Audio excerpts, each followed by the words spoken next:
All right, y'all. What is going on? It's Black Balloon, and I'm coming back with another video, so y'all already know what's going on. All right, now look. Today we're here to talk about Lloyd Avery II, right? Now a lot of y'all know who this guy is. Some of y'all may not. If you don't, it's okay. I guess you've just been living under a rock. Or maybe I don't know. If you don't know who this guy is, if you don't know this picture, if you don't know this scene, where this scene comes from and what movie, you've definitely been living under a rock. This is probably one of the most iconic scenes from a film in cinema history. All right? We all know this movie. It is Boys in the Hood. This is Lloyd Avery hanging out. This is when he shoots Ricky Morris Chestnut in the back, right? We all know this scene. We all know this character, right? Now, I thought it was a super dope idea. Somebody, I don't even remember. I just was looking at a few comments, and somebody said, yo, you got to do Lloyd Avery. And I was like, boom, that's crazy, because I had meant to do the video about him, and it just completely slipped my mind with just, all the other stuff that be going on. But we're here. We're finally here. I figured this was a perfect time to do the Lloyd Avery video. Now, this video won't really be much like the others because there's not many clips that, I could even come up with for this video. This is mostly just going to be talking about his life and his death, his very brutal, ritualistic death. Now, when we think of a guy like this, we wouldn't think that he died the way that he did or he lived the way that he did because, he entered into Hollywood. He got into that world. He was actually friends with John Singleton. John Singleton did a lot. Shoot, I just mentioned John Singleton in the last video about Snowfall. It just goes to show you how his career spanned out. It started with movies like this in the early 90s and ended kind of basically with Snowfall, doing shows like that. And like I said in the last video, John Singleton was sacrificed on a Sunday. But, of course, Lloyd Avery ended up ruining his relationship with John Singleton, right? Which he ruined his relationship with a lot of people in Hollywood. And it turned him to the life that we're going to get into. I found a really good article to read from. And we're going to get into the whole story of how, he went down the path of literally becoming the role that he played in Boys in the Hood. And you could kind of just look at this picture and look in his eyes, and you could tell, he had something back there that was a little bit different. He fit that role. Go watch Boys in the Hood, you know what I'm saying? And watch this scene. He looks like he fits it very well, Now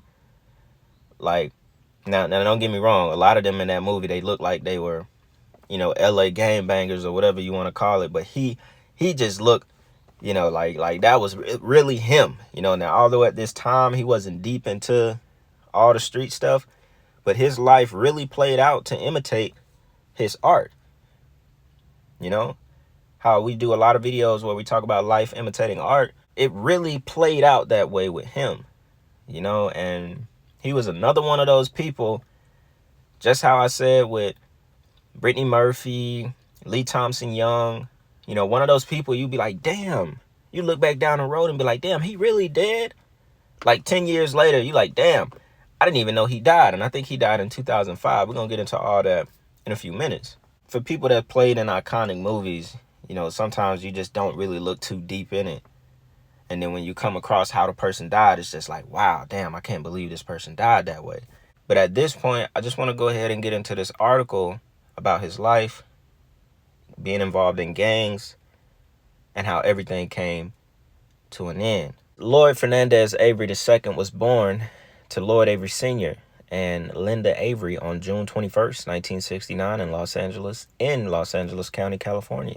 While his father ran a business, his mother was a stay-at-home mom until the late 1980s when she got a job at a bank. Lloyd attended Beverly Hills High School, excelling in water polo and baseball.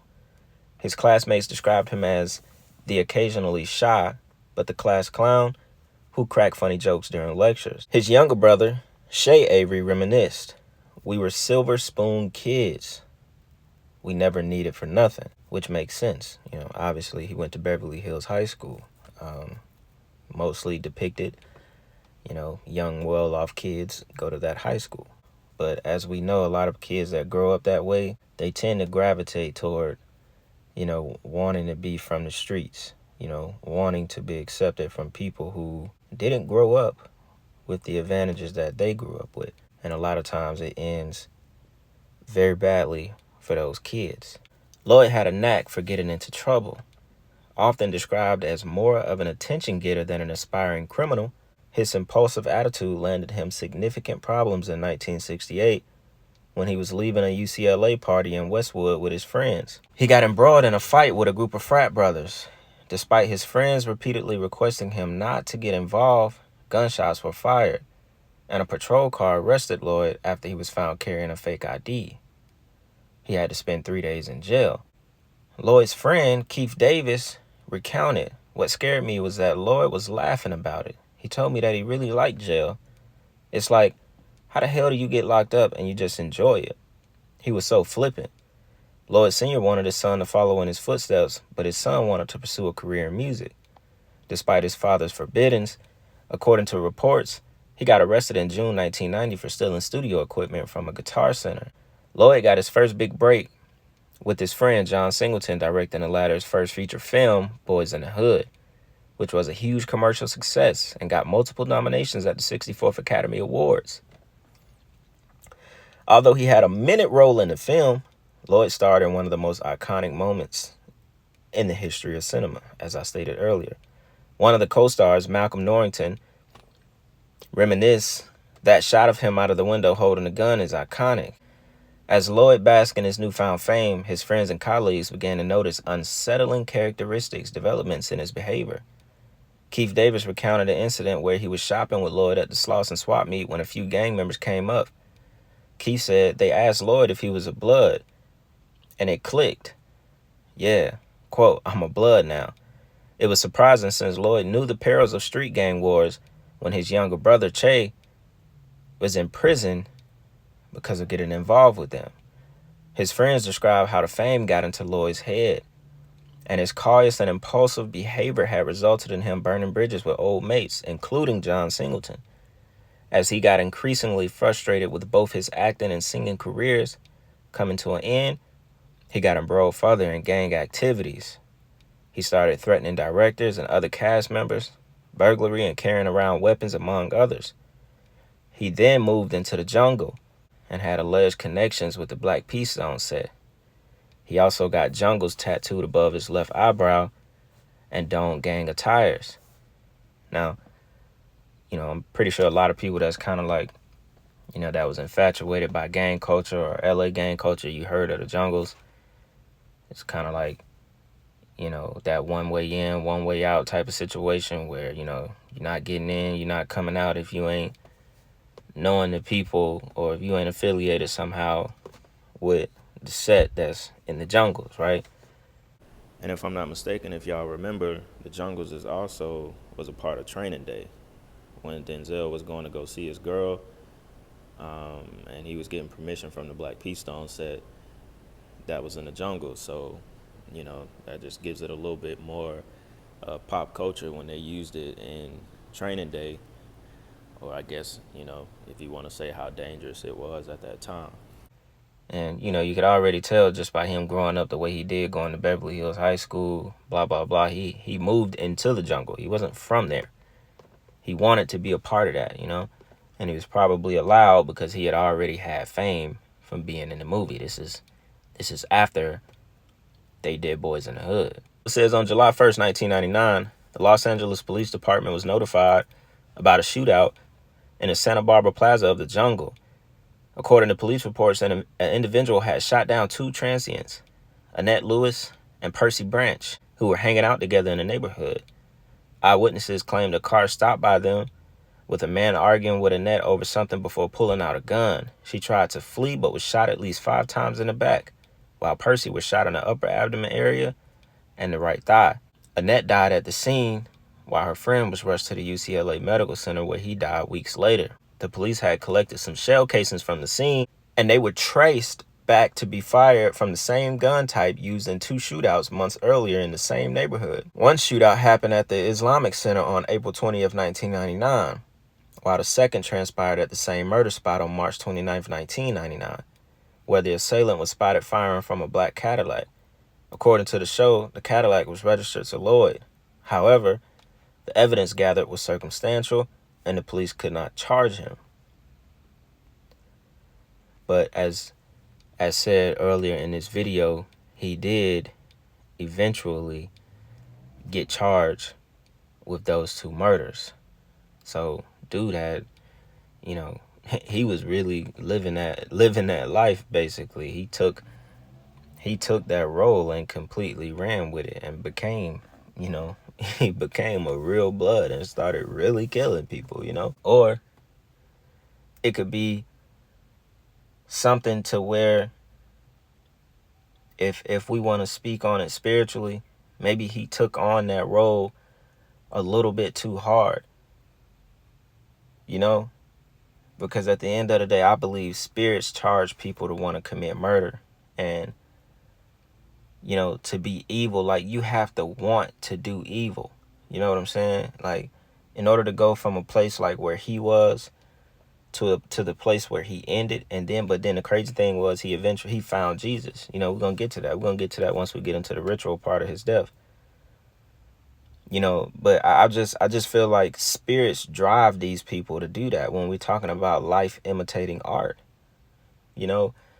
I believe those spirits drove him to become what he portrayed in the movie, because he allowed the fame, he allowed that shit to take over his mind, to kind of take over who he actually was in his, in his core.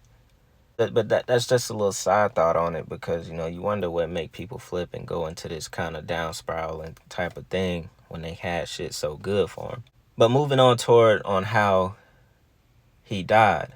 Lloyd Avery did not go into hiding after committing the murders. Instead, he signed up for a new film titled Lockdown, which some of y'all might remember that, whose filming began in Cell Block 4 of the Penitentiary of New Mexico on July 14th, 1999.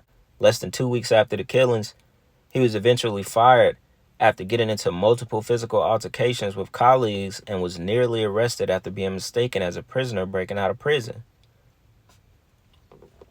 He returned to Los Angeles and starred in a film titled Shot, whose director, Roger Roth, alleged Lloyd had repeatedly threatened to kill him and his family. So this go to show you, dude was gone. Mentally, he was gone. Like, he was really on some evil shit after he had already basically gotten away with 2 murders and multiple shootouts that weren't really proven to be him, but people knew it was him. Then it goes on to say Lloyd was arrested and charged with 2 counts of first-degree murder on December 8th, 1999, after one of his former roommates, Sean Spraker, tipped the police.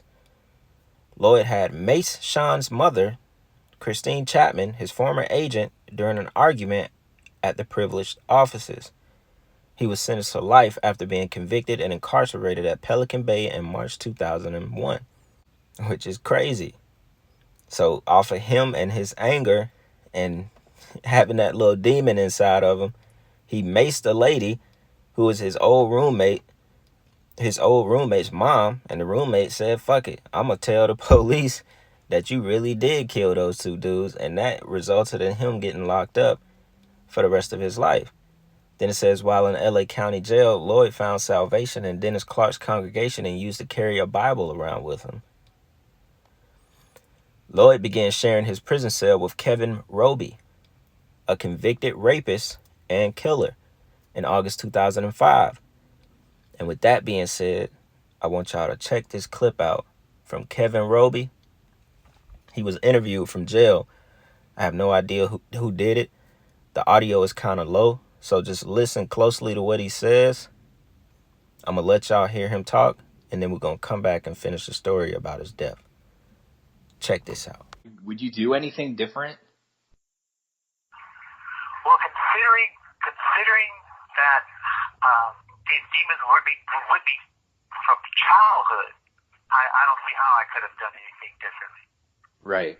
Absolutely nothing I could have seen how things could go differently, because there was no way I could fight against their influence. So therefore, and plus their final outcome of how this is going to go is something that on some level I'm kind of connected with. So right. It's not something that that even though you see how life has been, because like I said, it's been 30 years since this has happened.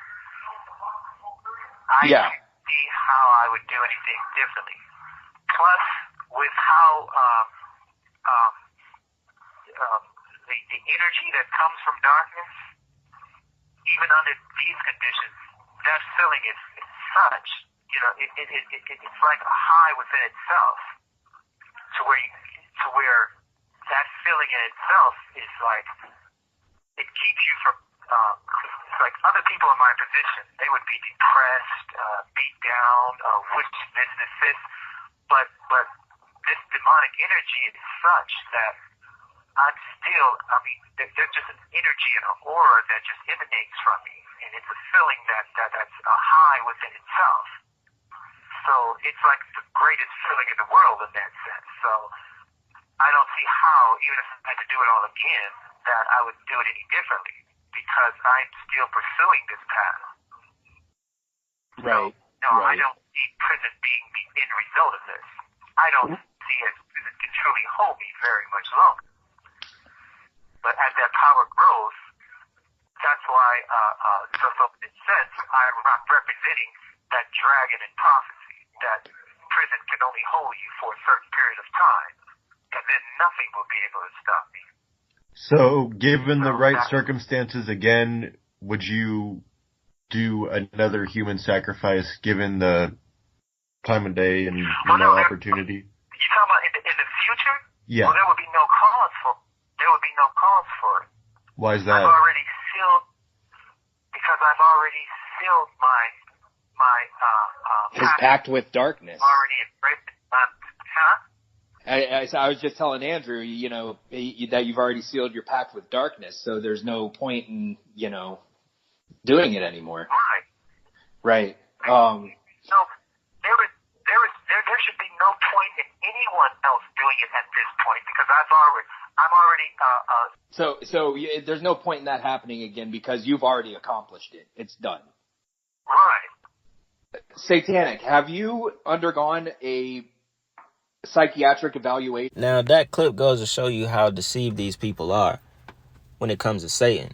Because he told y'all that he represents the dragon of prophecy. So it's almost like, how, and I've talked about this before, it's like atheists and Satanists, it's not the fact that they don't believe in God. It's the fact that they choose to worship Satan. They know everything about Jesus. They know about the Bible. They've studied it. It's almost their job to be aware, of their enemy, basically. They're Satanists. They're the complete opposite. They don't want to worship God. They choose to worship the darkness. So for him to acknowledge prophecy, in a sense, it just goes to show you how much Satan has these, his followers fooled. And, the crazy thing was, listening to this, it was kind of eerie, It's like you could almost feel the darkness coming from his words, because in the beginning he was like, there was no way he could have chose a different path, because the demons were in him. He said the demons were in him from a child, so there was no way that he could have did his life any different. And if I'm not mistaken, he raped his own sister, and I think he raped another sister of his as well. So he definitely had that darkness in him, and he recognized it. He said he got a high off of the darkness. So this is someone who does this with intent. His intentions is to be dark, to thrive off of that evil energy. So this kind of guy is the worst kind of guy to be around when it comes to people who are Satanists, because they fully embody it. He doesn't want to acknowledge the light. He doesn't want to acknowledge God. This is who he is from birth, and he admits it. Now, this is the guy that was paired with Lloyd Avery in the cell. And, that's why a lot of people believe it was a setup, because he should have never been paired with him in the first place, because Lloyd had turned into a Christian, carrying Bibles, and he actually tried to convert the man to Christianity, and it didn't work. And that's ultimately why he lost his life, because they kept getting into fights. So, I think just listening to that clip where he was getting into, how the darkness makes him feel, and how, he was almost speaking as if he was like the God Satanist. He was like, since I made the sacrifice, the human sacrifice, no one else should have to make another sacrifice, because I've already did it. I've already made my pact with the devil. He's speaking like he's just a really high priest Satanist or something, you know what I'm saying? And saying that jail is not the end for him. He's eventually going to defeat it and move on to the next level of, his darkness. I don't know. It's real odd and just eerie kind of listening to him talk, but this is the guy that's responsible for killing Lloyd Avery. And I guess I'll use this time to go into exactly how he killed him. All right, y'all. So to go ahead and wrap this video up, we're going to go a little bit more into Kevin Roby, the guy that actually killed Lloyd Avery. So it says on September 6, 2005, correctional officers at Pelican Bay State Prison entered one of the shared cells, and there they found the body of 36-year-old Lloyd Avery. Now, this death has a lot of numerology, because he was 36 years old, and they actually found his dead body on September 6th. Now, mind you, he was already dead 2 days before that on September 4th. And you wouldn't believe what day September 4th, 2005 was. September 4th, 2005 was on a Sunday. Now it says the former Hollywood actor had been bludgeoned and strangled to death by the other occupant of the cell, Kevin Roby, who had performed what appeared to be acts of ritualistic worship with the body of his fellow cellmate. The murder of Avery occurred 2 days prior to the discovery of his body, and there were many unanswered questions about how the prison guards had failed to notice or realize that a gruesome murder had been perpetrated by a dangerous criminal with a sickening criminal past. The motive for the crime is equally shocking, and it appeared to be an apparent ceremonial covenant carried out by Satanists, which basically was a blood sacrifice to Satan. Since December 1989, when the Pelican Bay State Prison was opened, there had been some 17 murders up to September 2005. In order to understand that 18 murder, which as fate would have it turned out to be the brutal death of actor Lloyd Avery, it is necessary to look at the life and crimes of Kevin Roby. It says, at the age of 23, Kevin Roby, an Air Force Academy dropout, was sentenced to the murder of a member of his own family. Remember, I told y'all, I think he murdered his sister. On January 31st, 1987, detectives arrived at the home of Roby's mother, who lived at West 37th Street in Los Angeles. They were there to question Roby about his eyewitness testimony concerning the apparent abduction of his older sister, 25-year-old Velleman Hill, where I told y'all he raped her, and he also raped his younger sister. We're not going to go too deep into Kevin Roby, but that's pretty much the gist of how he even got in jail in the first place, right? So it says by the time his body was already decomposing and he was pronounced dead at 12:10 on Tuesday, September 6th, Avery's family, including his brother Che and mother Linda, doubted the official version of the circumstances surrounding Lloyd's death. They said they listed the cause of death as an aspiration of blood with blunt force trauma and as a contributing factor. The Avery family conducted a private autopsy which stated the cause of death as blunt force trauma and complication by aspiration of blood going into the lung. Also made mention of the injury to Avery's skull, describing a 1.5-inch abrasion on his temple. So he was basically bludgeoned and then he was strangled to death as well. Now, the crazy thing about this whole thing is that he painted the walls with Avery's blood, and he also made a pentagram of, he created a pentagram and he laid Avery's body inside of that pentagram. And that is how he was found. But the crazy thing is, though, they say that he was found inside of the pentagram, but somehow, it's really confusing, y'all. There's a lot of questions that went unanswered because Kevin Roby himself said that he tucked Avery's body under the bed, and when they would do head counts, he would use his body and his arms as like a puppet, and he would raise Avery's arm up for the head count, so the guards would think that he's there and everything is cool. But if you think about it, they're doing head counts, multiple head counts a day, where the inmate has to stand up and come outside of the cell. So how was it possible that he was actually hiding the body under the beds? Because he said he hid Avery's body in sheets wrapped under the bed. But when they found his body, he was doing the ritual. He had his body in the pentagram, and there was blood all over the walls and shit. And, the crazy thing about this is, doing Lloyd Avery, it made me go into other actors and stuff that played in Boys in the Hood. And this brought me to Lexi Bigham.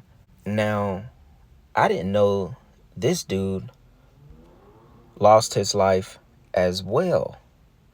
And y'all might remember him from a couple of other movies that he also played in. He died while he was working on High School High.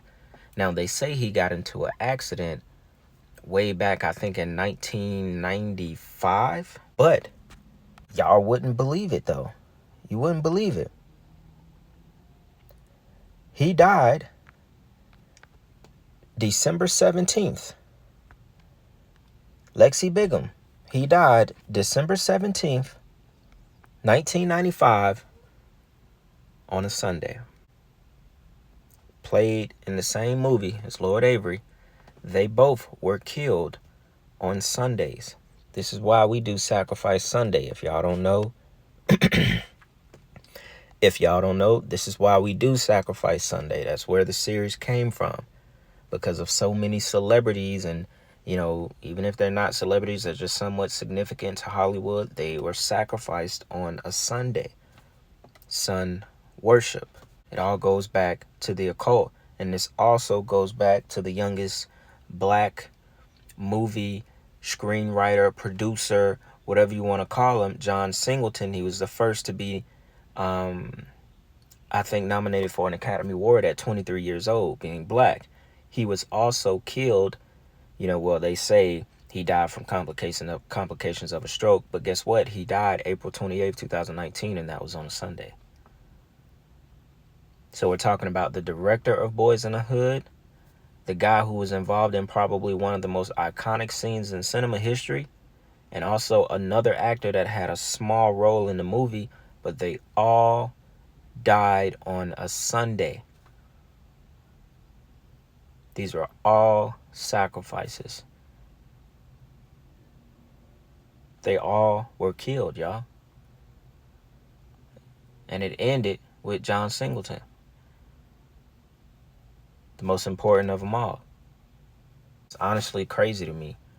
When I found out about them two, it really, it just tied the knot on Lloyd Avery. Lloyd Avery, his whole thing, I honestly think it was set up that way. I think he was legitimately sacrificed by Hollywood, and it was set up that way. They knew that who he was being paired with was a Satanist, and they knew eventually he would kill him. He was probably ordered to kill him anyway. It didn't matter that Lloyd Avery was a Christian.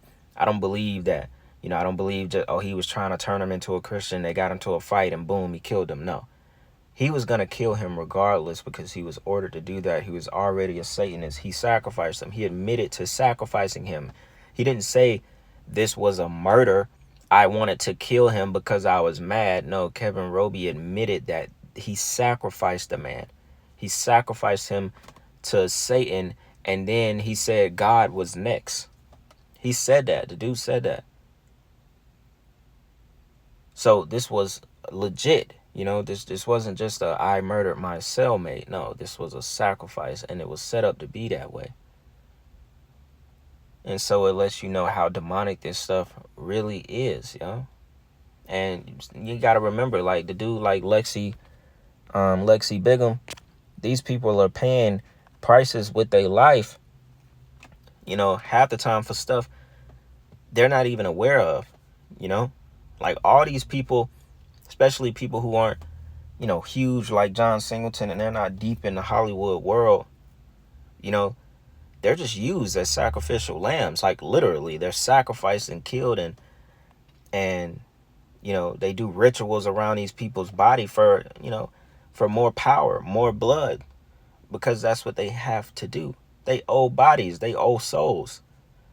So that part we got to remember, you know, most of these like these small actors and stuff that's just in and out of little films, a whole minute on the movie, not even their name doesn't even get put in the cast. That's how Lloyd Avery was. His name in Boys in the Hood was Knucklehead. It wasn't even Lloyd Avery. They didn't even put his name, you know, in the credits. His name was Knucklehead in the credits. So, you know, these people are just used and abused, and they're sacrificed to the goat god just for blood, just for demonic energy, just to, you know, just because, y'all. Just because they are owed souls to Satan for what they have, the people that are above them. And then that person above you, like someone like John Singleton, who put you on and they let him have a great career, they sacrifice him. Why? Because at the end of the day, he doesn't mean nothing to the people that really run Hollywood. You know, he was the first black director to get nominated for an Academy Award at 23 years old, but they don't care about that shit. They allow that. They will sacrifice you. It's deep. It's deep, y'all. It's deep once again, man. So, you know, I thought this was a really good video to do, although I know there's a lot of me talking. I know y'all want to see clips, but honestly, with this video, there's nothing that, like, there's that clip was the only thing I could show y'all. Like, there's no clips about none of this stuff. Even people that's done videos on Lloyd Avery, you just have to talk about it. There's nothing to show, you know what I'm saying? So, y'all already know what's going on, man. Y'all let me know what y'all think about that video. Anything I might have missed, y'all be sure to leave it in the comments. And with that being said, please give me y'all requests for whatever y'all want me to do in the upcoming future. And y'all already know what's going on, man. It's Black Balloon. And I'm going to see y'all soon.